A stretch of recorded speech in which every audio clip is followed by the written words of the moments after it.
पंजाबी ड्रामे जी नई अपडेट में सभी पीर प्यारनि खे वेलकम चवंदासीं, खुश आमदीद चवंदासीं पंहिंजे हिन यूट्यूब चैनल उदासी टीवी में।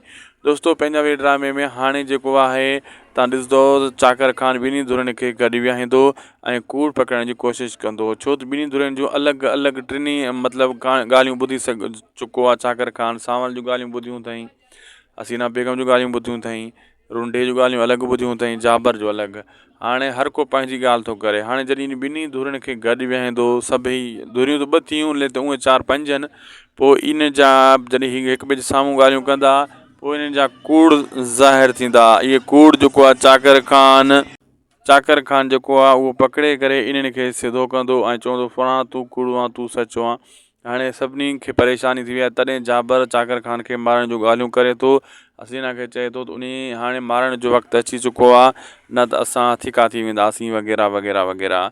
बहरहाल दोस्तों, ड्रामो पुॻो पंहिंजी पुॼाणी ते असांखे ॾींदा इजाज़त। मिलंदासीं तव्हां सां नेक्स्ट वीडियो में।